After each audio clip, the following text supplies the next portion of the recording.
की, भारत माता की, भारत माता की, यमुना मैया की, यमुना मैया की। बहनों और भाइयों, आज पावन जन्माष्टमी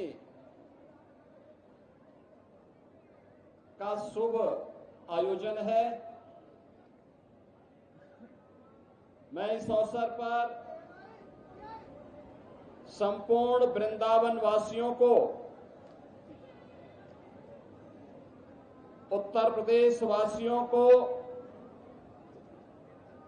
और पूरे देश और पूरी दुनिया के अंदर जहां कहीं भी सनातन धर्मावलंबी निवास करता है और हमारे कान्हा के प्रति श्रद्धा का भाव रखता है, उन सबको मैं आज की इस पावन तिथि की हृदय से बधाई देता हूं। और उन सबके लिए अभी मैं श्री कृष्ण कन्हैया के श्री चरणों में ही प्रार्थना करके आया हूं कि उनके जीवन में शुभ और मंगल ही मंगल हो, ये कृपा उनकी सदैव बनी रहे। बहनों और भाइयों,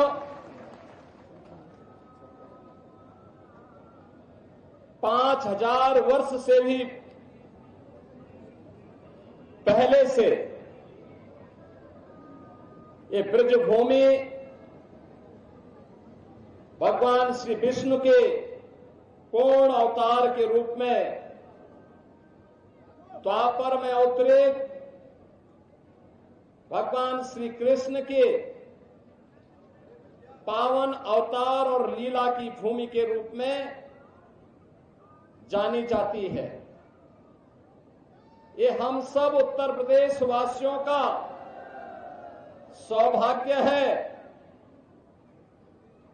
कि भगवान श्री विष्णु के जो अनेक अवतार हुए हैं, उन्होंने अपने अवतार से उत्तर प्रदेश की भूमि को बार बार कृतार्थ किया है।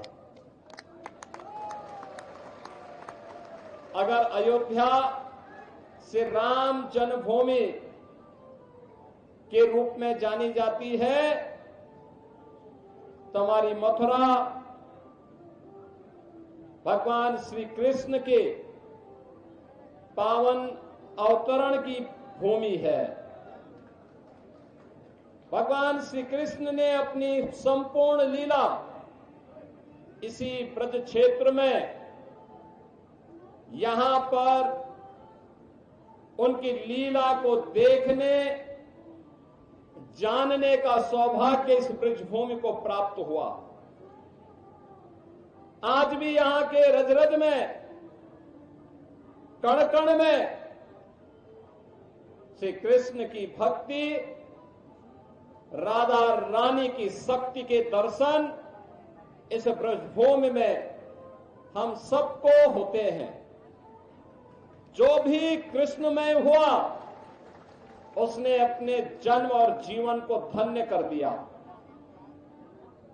बहन और भाइयों, ये हमारा सौभाग्य है कि मुझे पिछले 8-9 वर्षों से हर वर्ष 2 बड़े आयोजनों में यहां पर साक्षी बनने का अवसर प्राप्त होता है। जन्माष्टमी का पावन पर्व भी और बरसाना में रंगोत्सव के पावन आयोजन में भी। और इसीलिए हमारी सरकार ने तय किया कि हम लोग मथुरा, वृंदावन, बरसाना, गोकुल, बलदेव, गोवर्धन और राधा कुंड को तीर्थ के रूप में उसकी पौराणिक मान्यता को फिर से बहाल करेंगे।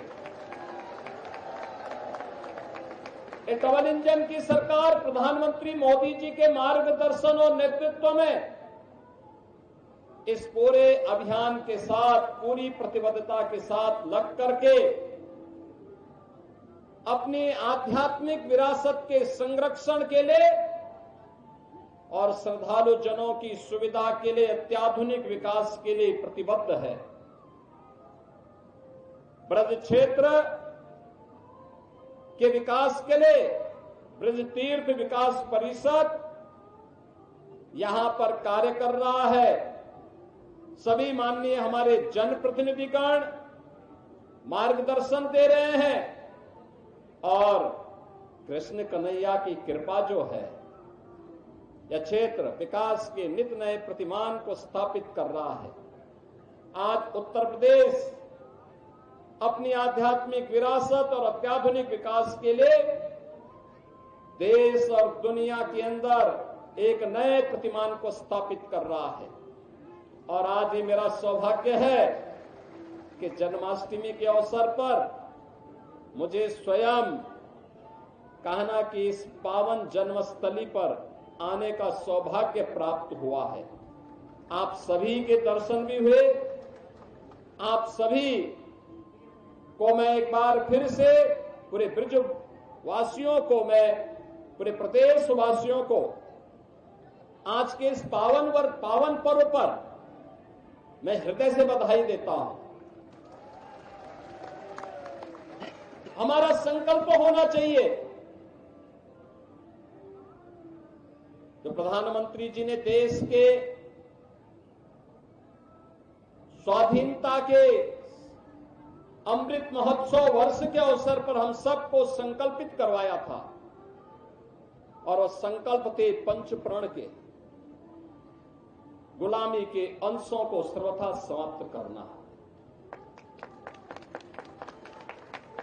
स्वदेशी को जीवन का मंत्र बनाना, विरासत के संरक्षण के लिए कार्य करना, देश की सीमाओं की रक्षा करने वाले और देश के अंदर आंतरिक सुरक्षा को बेहतर बनाने वाले जवानों का सम्मान करना और समता और सामाजिक एकता के लिए कार्य करना। बहनों और भाइयों, आज जब हम काशी में जाते हैं तो काशी विश्वनाथ धाम हम सबके सामने पूरे वैभव के साथ देश और दुनिया को आकर्षित कर रहा है। अयोध्या में जाते हैं 500 वर्षों की गुलामी के प्रतीक समाप्त हुए।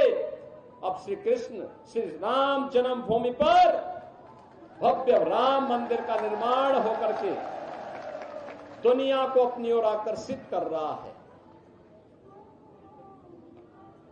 हम लोग योग माया की उस पावन भूमि पर जाते हैं जो विंध्यवासिनी धाम के रूप में आज दुनिया को अपनी शक्ति का एहसास करा रही है। वहां पे भी एक भव्य कॉरिडोर बनकर के दुनिया के श्रद्धालुओं को अपनी ओर आकर्षित कर रही है। श्रद्धालु जनों की बेहतर सुविधा। बहनों और भाइयों, यहां पर भी श्रद्धालु जनों को, आने वाली कोटि कोटि श्रद्धालु जनों की सुविधा के साथ ही 5000 वर्ष से अधिक की पौराणिक विरासत के संरक्षण के लिए आधुनिक विकास की प्रक्रिया के साथ जोड़ने के इस अभियान के साथ हम सबको मिलकर के कार्य करना होगा। याद करना उन दुष्प्रवृत्तियों से जो देश को कमजोर करना चाहती हैं, जाति के नाम पर, क्षेत्र के नाम पर, भाषा के नाम पर, किसी अन्य वाद के आधार पर, उनसे सावधान होना होगा। गौ संरक्षण के लिए अपने आप को समर्पित करना होगा और गौ संरक्षण का आदर्श केंद्र भी आज के दिन पर हमारा ये मथुरा वृंदावन बना हुआ है। यहां पर अनेक बड़ी बड़ी गौशालाएं काम कर रही हैं और इसीलिए डबल इंजन की सरकार ने व्यवस्था की है कि निराश्रित गौ आश्रय स्थल पर कोई भी गाय रहेगी कोई किसान, कोई अन्नदाता किसान अगर उसका संरक्षण करता, उसका लालन पालन करता है, तो सरकार उस परिवार को, उस किसान परिवार को 1500 रुपये हर महीने उस गौ माता की सेवा के बदले उपलब्ध करवाएगा। 16 लाख से भी गौवंश का संरक्षण वर्तमान में प्रदेश के अंदर किया जा रहा है। लगातार इस पर सरकार कार्य कर रही है, क्योंकि हमारे जो प्रतीक हैं सनातन धर्म के, मां गंगा है, मां यमुना है, गौ माता है, गायत्री है, हमारे तीर्थ हैं।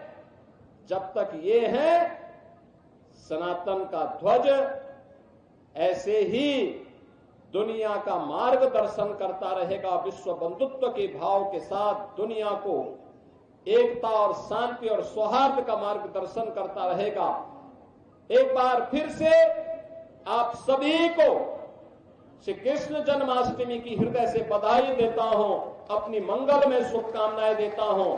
मेरे साथ बोलेंगे, श्री केशव देव महाराज की, श्री कृष्ण कन्हैया की, श्री राधे रानी की, श्री यमुना मैया